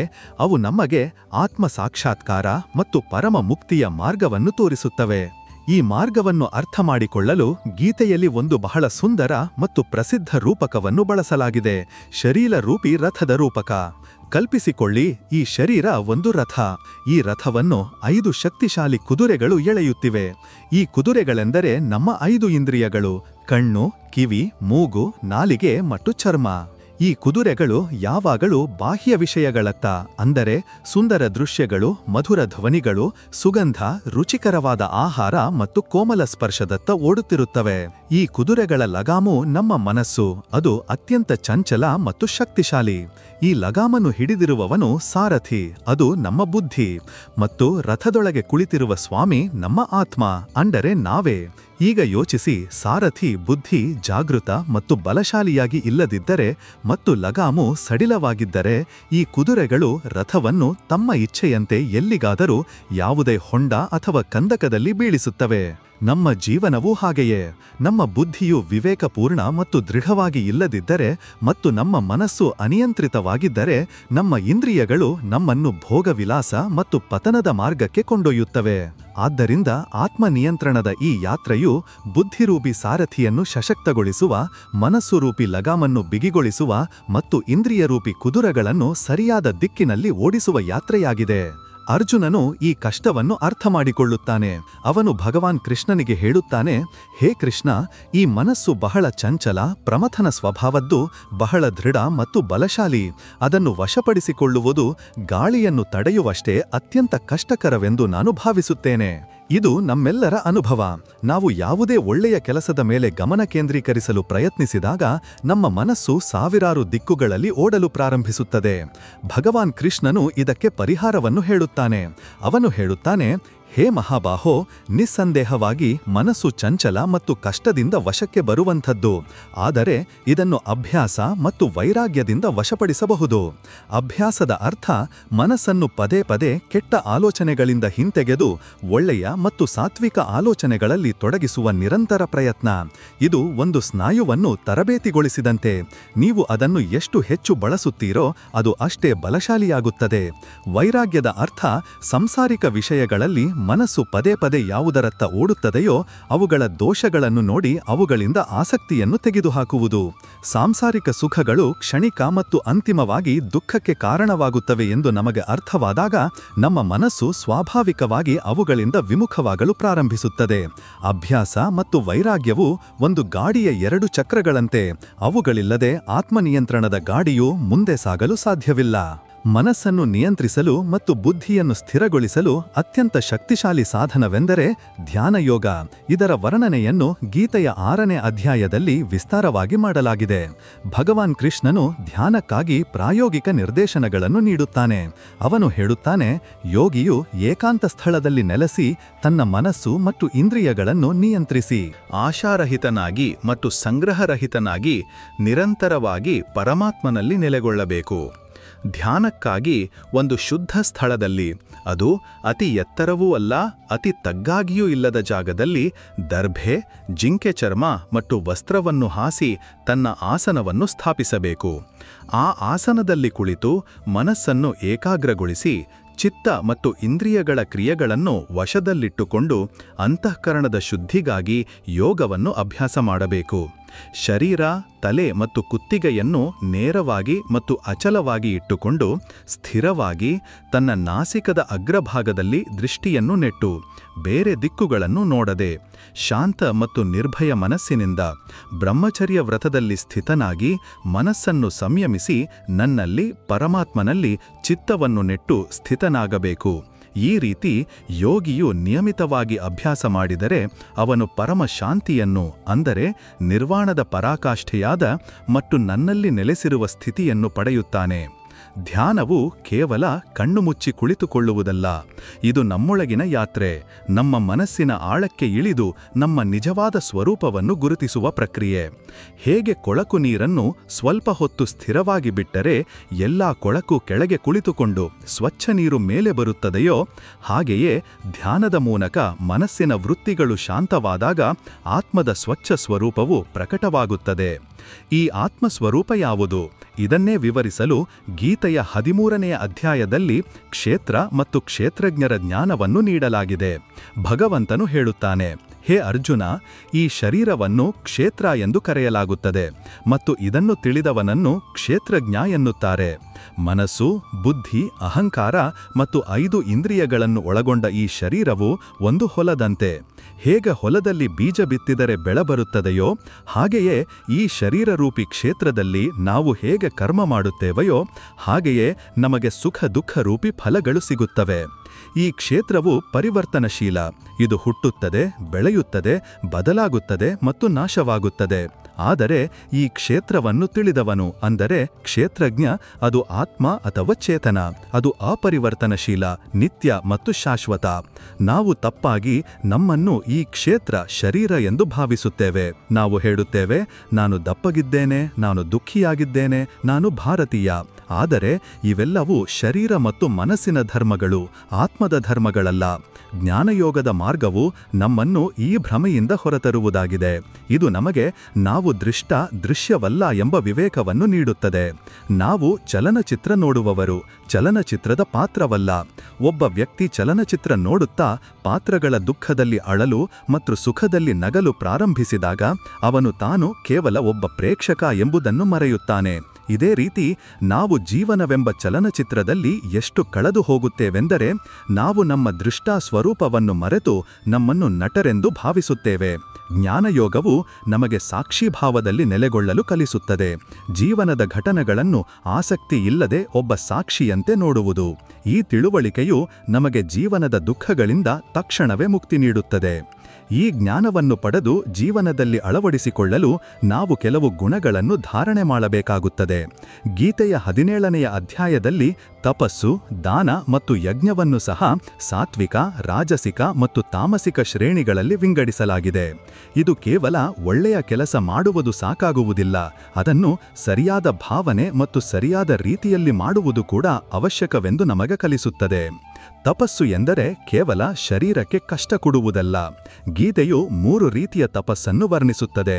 ಶಾರೀರಿಕ ತಪಸ್ಸು ಎಂದರೆ ದೇವತೆ, ಬ್ರಾಹ್ಮಣ, ಗುರು ಮತ್ತು ಜ್ಞಾನಿಗಳ ಪೂಜೆ, ಪವಿತ್ರತೆ, ಸರಳತೆ, ಬ್ರಹ್ಮಚರ್ಯ ಮತ್ತು ಅಹಿಂಸೆ. ವಾಣಿಯ ತಪಸ್ಸು ಎಂದರೆ ಉದ್ವೇಗವನ್ನುಂಟು ಮಾಡದ, ಪ್ರಿಯ, ಹಿತಕರ ಮತ್ತು ಸತ್ಯವಾದ ಮಾತುಗಳನ್ನು ಆಡುವುದು ಹಾಗೂ ಸ್ವಾಧ್ಯಾಯವನ್ನು ಅಭ್ಯಾಸ ಮಾಡುವುದು. ಮತ್ತು ಮಾನಸಿಕ ತಪಸ್ಸು ಎಂದರೆ ಮನಸ್ಸಿನ ಪ್ರಸನ್ನತೆ, ಶಾಂತಭಾವ, ಭಗವತ್ ಚಿಂತನೆ ಮಾಡುವ ಸ್ವಭಾವ, ಮನಸ್ಸಿನ ನಿಗ್ರಹ ಮತ್ತು ಅಂತಃಕರಣದ ಪವಿತ್ರತೆ. ಈ 3 ರೀತಿಯ ತಪಸ್ಸನ್ನು ಫಲದ ಇಚ್ಛೆಯಿಲ್ಲದೆ ಪರಮ ಶ್ರದ್ಧೆಯಿಂದ ಮಾಡಿದಾಗ ಅದು ಸಾತ್ವಿಕ ತಪಸ್ಸು ಎನಿಸಿಕೊಳ್ಳುತ್ತದೆ. ಯಾವ ತಪಸ್ಸು ಸತ್ಕಾರ, ಮಾನ ಮತ್ತು ಪೂಜೆಗಾಗಿ ಹಾಗೂ ದಂಭದಿಂದ ಮಾಡಲ್ಪಡುತ್ತದೆಯೋ ಅದು ರಾಜಸಿಕ ಎನಿಸಿಕೊಳ್ಳುತ್ತದೆ. ಮತ್ತು ಯಾವ ತಪಸ್ಸು ಮೂಢತನದಿಂದ, ಹಠದಿಂದ, ಮನಸ್ಸು, ವಾಣಿ ಮತ್ತು ಶರೀರದ ಪೀಡೆಯೊಂದಿಗೆ ಅಥವಾ ಇನ್ನೊಬ್ಬರಿಗೆ ಅನಿಷ್ಟ ಮಾಡಲು ಮಾಡಲ್ಪಡುತ್ತದೆಯೋ ಅದು ತಾಮಸಿಕ ಎನಿಸಿಕೊಳ್ಳುತ್ತದೆ. ಇದೇ ರೀತಿ ದಾನಕ್ಕೂ 3 ಭೇದಗಳಿವೆ. ಯಾವ ದಾನವು ಕರ್ತವ್ಯ ಭಾವನೆಯಿಂದ, ದೇಶ, ಕಾಲ ಮತ್ತು ಪಾತ್ರವನ್ನು ಎಂಬುದನ್ನು ನೋಡಿ ಯಾವುದೇ ಉಪಕಾರ ಮಾಡದ ವ್ಯಕ್ತಿಗೆ ನೀಡಲ್ಪಡುತ್ತದೆಯೋ ಅದು ಸಾತ್ವಿಕ ದಾನ. ಯಾವ ದಾನವು ಕಷ್ಟಪಟ್ಟು ಹಾಗೂ ಪ್ರತ್ಯುಪಕಾರದ ಉದ್ದೇಶದಿಂದ ಅಥವಾ ಫಲವನ್ನು ದೃಷ್ಟಿಯಲ್ಲಿಟ್ಟುಕೊಂಡು ನೀಡಲ್ಪಡುತ್ತದೆಯೋ ಅದು ರಾಜಸಿಕ ದಾನ. ಮತ್ತು ಯಾವ ದಾನವು ಸತ್ಕಾರವಿಲ್ಲದೆ ಅಥವಾ ತಿರಸ್ಕಾರಪೂರ್ವಕವಾಗಿ ಅಯೋಗ್ಯ ದೇಶಕಾಲದಲ್ಲಿ ಮತ್ತು ಕುಪಾತ್ರರಿಗೆ ನೀಡಲ್ಪಡುತ್ತದೆಯೋ ಅದು ತಾಮಸಿಕ ದಾನ ಎನಿಸಿಕೊಳ್ಳುತ್ತದೆ. ಈ ವರ್ಗೀಕರಣವು ನಮ್ಮ ಸಾಮಾಜಿಕ ಮತ್ತು ಧಾರ್ಮಿಕ ಕೃತ್ಯಗಳನ್ನು ಸಹ ವಿವೇಕದ ಒರಂಗಲ್ಲಿಗೆ ಹಚ್ಚಿ ನೋಡಲು ಶಿಕ್ಷಣ ನೀಡುತ್ತದೆ. ನಮ್ಮ ಗುರಿಯು ನಮ್ಮ ಎಲ್ಲಾ ಕರ್ಮಗಳನ್ನು, ಅವು ತಪಸ್ಸಾಗಿರಲಿ, ದಾನವಾಗಿರಲಿ ಅಥವಾ ಯಜ್ಞವಾಗಿರಲಿ, ಸಾತ್ವಿಕವಾಗಿಸುವುದಾಗಿರಬೇಕು. ಗೀತೆಯ ಅಂತಿಮ ಅಧ್ಯಾಯದಲ್ಲಿ ಭಗವಾನ್ ಕೃಷ್ಣನು ತ್ಯಾಗ ಮತ್ತು ಸನ್ಯಾಸದ ನಿಜವಾದ ಅರ್ಥವನ್ನು ಸ್ಪಷ್ಟಪಡಿಸುತ್ತಾನೆ. ಇದು ಸಾಮಾನ್ಯವಾಗಿ ಗೊಂದಲಕ್ಕೆ ಕಾರಣವಾಗುತ್ತದೆ. ಕೆಲವರು ಸನ್ಯಾಸವೆಂದರೆ ಎಲ್ಲಾ ಕರ್ಮಗಳನ್ನು ತ್ಯಜಿಸಿ ಕಾಡಿಗೆ ಹೋಗುವುದು ಎಂದು ಭಾವಿಸುತ್ತಾನೆ. ಆದರೆ ಕೃಷ್ಣನು ಈ ವಿಚಾರವನ್ನು ಖಂಡಿಸುತ್ತಾನೆ. ಅವನು ಯಜ್ಞ, ದಾನ ಮತ್ತು ತಪಸ್ಸು ಎಂಬ ಕರ್ಮಗಳನ್ನು ಎಂದಿಗೂ ಬಿಡಬಾರದು, ಏಕೆಂದರೆ ಅವು ಬುದ್ಧಿವಂತ ಪುರುಷರನ್ನು ಸಹ ಪವಿತ್ರಗೊಳಿಸುತ್ತವೆ ಎಂದು ಹೇಳುತ್ತಾನೆ. ನಿಜವಾದ ತ್ಯಾಗವು ಕರ್ಮಗಳ ತ್ಯಾಗವಲ್ಲ, ಬದಲಾಗಿ ಕರ್ಮಗಳ ಫಲದ ತ್ಯಾಗ. ನಾವು ನಮ್ಮ ಎಲ್ಲಾ ಕರ್ಮಗಳನ್ನು ಕರ್ತವ್ಯ ಭಾವನೆಯಿಂದ, ಆಸಕ್ತಿ ಮತ್ತು ಫಲದ ಇಚ್ಛೆಯನ್ನು ತ್ಯಜಿಸಿ ಮಾಡಿದಾಗ ಅದೇ ನಿಜವಾದ ತ್ಯಾಗ. ಒಬ್ಬ ಗೃಹಸ್ಥ ವ್ಯಕ್ತಿ ತನ್ನ ಕುಟುಂಬವನ್ನು ಪೋಷಿಸಲು ಶ್ರಮಿಸುತ್ತಾನೆ, ಸಮಾಜದ ಪ್ರತಿ ತನ್ನ ಕರ್ತವ್ಯಗಳನ್ನು ಪೂರೈಸುತ್ತಾನೆ ಮತ್ತು ಇದೆಲ್ಲವನ್ನು ಮಾಡುವಾಗಲೂ ಫಲಿತಾಂಶಗಳಿಂದ ಅನಾಸಕ್ತನಾಗಿರುತ್ತಾನೆ ಮತ್ತು ದೇವರಿಗೆ ಸಮರ್ಪಣಾಭಾವವನ್ನು ಇಟ್ಟುಕೊಳ್ಳುತ್ತಾನೆ. ಅವನು ಕಾಡಿನಲ್ಲಿ ಕುಳಿತಿರುವ ಯಾವುದೇ ಹಠಯೋಗಿಗಿಂತಲೂ ದೊಡ್ಡ ತ್ಯಾಗಿಯಾಗಿರಬಹುದು. ಗೀತೆಯ ಸಂದೇಶವು ಪಲಾಯನವಾದದ್ದಲ್ಲ, ಬದಲಾಗಿ ಜಾಗೃತಿಯದ್ದು. ಇದು ಸಂಸಾರವೆಂಬ ಕರ್ಮಕ್ಷೇತ್ರದಲ್ಲಿಯೇ ಇದ್ದು ತನ್ನ ಜವಾಬ್ದಾರಿಗಳನ್ನು ನಿಭಾಯಿಸುತ್ತಲೇ ಯೋಗಸ್ಥನಾಗಿ ಕರ್ಮ ಮಾಡುವ ಸಂದೇಶವಾಗಿದೆ. ಮತ್ತು ಈ ಇಡೀ ಯಾತ್ರೆಯ ಅಂತಿಮ ಗುರಿ ಯಾವುದು? ಅದುವೇ ಮೋಕ್ಷ. ಮೋಕ್ಷವೆಂದರೆ ಸ್ವರ್ಗದಂತಹ ಸ್ಥಳವಲ್ಲ, ಅದನ್ನು ಸತ್ತ ನಂತರ ಪಡೆಯಬೇಕು. ಮೋಕ್ಷ ಒಂದು ಅವಸ್ಥೆ, ಚೇತನದ ಒಂದು ಸ್ಥಿತಿ. ಅದನ್ನು ಇದೇ ಜೀವನದಲ್ಲಿ, ಇಲ್ಲಿಯೇ ಮತ್ತು ಈಗಲೇ ಪಡೆಯಬಹುದು. ಇದು ಸಮಸ್ತ ದುಃಖಗಳಿಂದ, ಸಮಸ್ತ ಬಂಧನಗಳಿಂದ, ಜನ್ಮ ಮೃತ್ಯುವಿನ ಚಕ್ರದಿಂದ ಸಂಪೂರ್ಣ ಸ್ವಾತಂತ್ರ್ಯದ ಅವಸ್ಥೆ. ಇದು ಅಹಂನ ವಿಸರ್ಜನೆ ಮತ್ತು ಬ್ರಹ್ಮನೊಂದಿಗೆ ಏಕತ್ವದ ಅನುಭೂತಿ. ಇದನ್ನು ಬ್ರಾಹ್ಮಿ ಸ್ಥಿತಿ ಎಂದು ಕರೆಯಲಾಗಿದೆ. ವ್ಯಕ್ತಿಯು ಸ್ಥಿತಪ್ರಜ್ಞನಾದಾಗ, ಗುಣಾತೀತನಾದಾಗ, ಸಾಕ್ಷಿ ಭಾವದಲ್ಲಿ ಸ್ಥಿತನಾದಾಗ ಅವನು ಮೋಕ್ಷದ ಅವಸ್ಥೆಯಲ್ಲಿಯೇ ಬದುಕಿರುತ್ತಾನೆ. ಅವನಿಗೆ ಸುಖ ದುಃಖ, ಲಾಭ ನಷ್ಟ, ಮಾನ ಅಪಮಾನ ಎಲ್ಲವೂ ಸಮಾನವಾಗುತ್ತವೆ. ಅವನು ಪರಮ ಶಾಂತಿ ಮತ್ತು ಆನಂದದಲ್ಲಿ ಸ್ಥಿತನಾಗುತ್ತಾನೆ. ಅದು ಯಾವುದೇ ಬಾಹ್ಯ ವಸ್ತು ಅಥವಾ ಪರಿಸ್ಥಿತಿಯ ಮೇಲೆ ಅವಲಂಬಿತವಾಗಿರುವುದಿಲ್ಲ. ಇದು ಜೀವನದ ಸರ್ವೋಚ್ಚ ಸಾಧನೆ. ಮಿತ್ರರೇ, ಶ್ರೀಮದ್ ಭಗವದ್ಗೀತೆಯ ಈ ಯಾತ್ರೆಯು ಅರ್ಜುನನ ವಿಷಾದದಿಂದ ಪ್ರಾರಂಭವಾಗಿ ಪರಮ ಆನಂದ ಮತ್ತು ಮೋಕ್ಷದ ಪ್ರಾಪ್ತಿಯಲ್ಲಿ ಕೊನೆಗೊಳ್ಳುತ್ತವೆ. ಈ ಯಾತ್ರೆಯು ನಮ್ಮಲ್ಲಿ ಪ್ರತಿಯೊಬ್ಬರ ಯಾತ್ರೆಯಾಗಿವೆ. ನಾವೆಲ್ಲರೂ ನಮ್ಮ ಜೀವನದ ಕುರುಕ್ಷೇತ್ರದಲ್ಲಿ ಅರ್ಜುನನಂತೆ ನಿಂತಿದ್ದೇವೆ, ಗೊಂದಲಕ್ಕೊಳಗಾಗಿದ್ದೇವೆ, ಕರ್ತವ್ಯ ಮತ್ತು ಮೋಹದ ನಡುವೆ ಸಿಲುಕಿದ್ದೇವೆ. ಮತ್ತು ಭಗವಾನ್ ಕೃಷ್ಣನ ಈ ವಾಣಿ, ಗೀತೆಯ ಈ ದಿವ್ಯ ಜ್ಞಾನ ನಮಗೆ ಸಾರಥಿಯಾಗಿ ನಮ್ಮ ಮಾರ್ಗದರ್ಶನ ಮಾಡಲು ಸದಾ ಲಭ್ಯವಿದೆ. ಇದು ನಮಗೆ ನಮ್ಮ ವಾಸ್ತವಿಕ ಸ್ವರೂಪದ ಅರಿವನ್ನು ಮೂಡಿಸುತ್ತದೆ, ನಮಗೆ ಕರ್ಮ ಮಾಡುವ ಸರಿಯಾದ ಕಲೆಯನ್ನು ಕಲಿಸುತ್ತದೆ, ನಮಗೆ ಪ್ರೇಮ ಮತ್ತು ಸಮರ್ಪಣೆಯ ಮಾರ್ಗವನ್ನು ತೋರಿಸುತ್ತದೆ ಮತ್ತು ನಮಗೆ ಆತ್ಮ ನಿಯಂತ್ರಣ ಹಾಗೂ ಜ್ಞಾನದ ಮೂಲಕ ಪರಮ ಸ್ವಾತಂತ್ರ್ಯತೆ ಕೊಂಡೊಯ್ಯುತ್ತದೆ. ಇದು ಒಂದು ಸಂಪೂರ್ಣ ಜೀವನ ದರ್ಶನವಾಗಿದ್ದು ಇಂದು ಕೂಡ ಅಷ್ಟೇ ಪ್ರಸ್ತುತ ಮತ್ತು ಉಪಯುಕ್ತವಾಗಿದೆ, ಸಾವಿರಾರು ವರ್ಷಗಳ ಹಿಂದೆ ಇದ್ದಂತೆಯೇ. ಮಿತ್ರರೇ, ನಮ್ಮ ಈ ಶ್ರೀಮದ್ ಭಗವದ್ಗೀತೆಯ ಜ್ಞಾನಗಂಗೆಯಲ್ಲಿ ಮುಳುಗುವ ಯಾತ್ರೆಯು ಈಗ ತನ್ನ ಅಂತಿಮ ಹಂತದಲ್ಲಿದೆ. ನಾವು ಈ ಯಾತ್ರೆಯಲ್ಲಿ ಆತ್ಮದ ಅಮರತ್ವದಿಂದ ಹಿಡಿದು ಕರ್ಮದ ಗಹನ ರಹಸ್ಯವನ್ನು ಅರಿತೆವು, ಭಕ್ತಿಯ ಪ್ರೇಮಮಯ ಬೀದಿಗಳಲ್ಲಿ ವಿಹರಿಸಿದೆವು ಮತ್ತು ಜ್ಞಾನದ ಎತ್ತರದ ಶಿಖರಗಳಿಂದ ಜೀವನದ ವಿರಾಟ್ ಸತ್ಯವನ್ನು ಅವಲೋಕಿಸಿದೆವು. ನಾವು ನಮ್ಮ ಕರ್ತವ್ಯಗಳನ್ನು, ನಮ್ಮ ಗುಣಗಳನ್ನು, ನಮ್ಮ ಆಹಾರ ಮತ್ತು ವ್ಯವಹಾರವನ್ನು ಗೀತೆಯ ಒರೆಗಲ್ಲಿಗೆ ಹಚ್ಚಿ ಪರೀಕ್ಷಿಸಲು ಕಲಿತೆವು. ಆದರೆ ಈ ಎಲ್ಲ ಜ್ಞಾನವು ನಾವು ಅದನ್ನು ನಮ್ಮ ದೈನಂದಿನ ಜೀವನದ ಭಾಗವಾಗಿಸಿಕೊಳ್ಳುವವರೆಗೂ ಅಪೂರ್ಣ. ಜ್ಞಾನವನ್ನು ಕೇವಲ ಮಾಹಿತಿಗೆ ಸೀಮಿತಗೊಳಿಸುವುದು, ಹಸಿದ ವ್ಯಕ್ತಿಯ ಬಳಿ ಅಡುಗೆಯ ಪುಸ್ತಕವಿದ್ದು ಅವನು ಅದರಿಂದ ಅಡುಗೆ ಮಾಡಿ ತಿನ್ನದಿದ್ದಂತೆ. ಆದ್ದರಿಂದ ಈಗ ನಾವು ಗೀತೆಯ ಈ ಶಾಶ್ವತ ಜ್ಞಾನವನ್ನು ನಮ್ಮ ಇಂದಿನ ಆಧುನಿಕ ಧಾವಂತದ ಜೀವನದಲ್ಲಿ ಹೇಗೆ ಅಳವಡಿಸಿಕೊಳ್ಳಬಹುದು ಎಂಬುದರ ಕುರಿತು ಚಿಂತಿಸೋಣ. ಬನ್ನಿ ನಮ್ಮ ದಿನದ ಆರಂಭದಿಂದಲೇ ಗೀತೆಯನ್ನು ನಮ್ಮ ಸಂಗಾತಿಯನ್ನಾಗಿಸಿಕೊಳ್ಳೋಣ. ನಾವು ಬೆಳಿಗ್ಗೆ ಎದ್ದಾಗ ನಮ್ಮ ಮನಸ್ಸು ಸಾಮಾನ್ಯವಾಗಿ ದಿನವಿಡೀ ಇರುವ ಚಿಂತೆಗಳು ಮತ್ತು ಯೋಜನೆಗಳಿಂದ ತುಂಬಿ ಹೋಗುತ್ತದೆ. ಇಂದು ಆಫೀಸಲ್ಲಿ ಏನಾಗುವುದೋ, ಮನೆಯ ಯಾವ ಕೆಲಸಗಳನ್ನು ಮುಗಿಸಬೇಕು, ಯಾವ ಸವಾಲುಗಳನ್ನು ಎದುರಿಸಬೇಕಾಗುತ್ತದೆ. ಇಲ್ಲಿಯೇ ಗೀತೆಯು ನಮಗೆ ಸಾಕ್ಷಿಭಾವವನ್ನು ನೆನಪಿಸುತ್ತದೆ. ಕೆಲವು ಕ್ಷಣ ಶಾಂತವಾಗಿ ಕುಳಿತು ಕೇವಲ ನಿಮ್ಮ ಶ್ವಾಸವನ್ನು ಗಮನಿಸಿ ಮತ್ತು ನೀವು ಈ ಶರೀರ ಅಥವಾ ಈ ಮನಸ್ಸಲ್ಲ, ಬದಲಾಗಿ ಇವೆಲ್ಲದ ದೃಷ್ಟಾರ ಒಬ್ಬ ಶಾಂತ ಅವಿನಾಶಿ ಚೇತನ ಎಂದು ನೆನಪಿಸಿಕೊಳ್ಳಿ.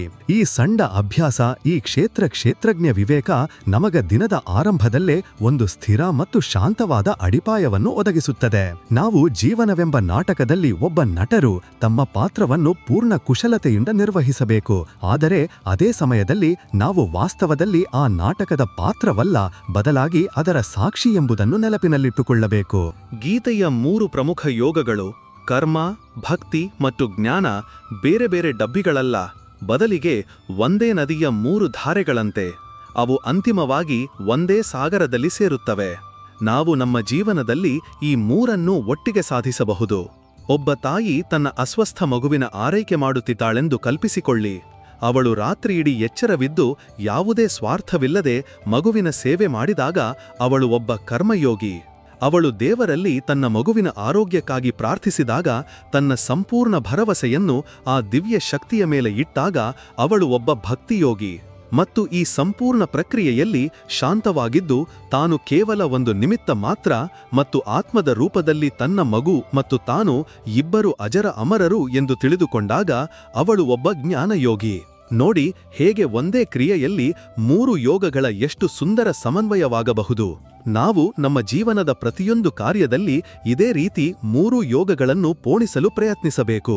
ನಿಮ್ಮ ಕರ್ಮವನ್ನು ಸೇವೆಯನ್ನಾಗಿಸಿ, ಸೇವೆಯನ್ನು ಪ್ರಾರ್ಥನೆಯನ್ನಾಗಿಸಿ ಮತ್ತು ಪ್ರಾರ್ಥನೆಯನ್ನು ಆತ್ಮ ಅನುಭವದ ಆಧಾರವನ್ನಾಗಿಸಿ.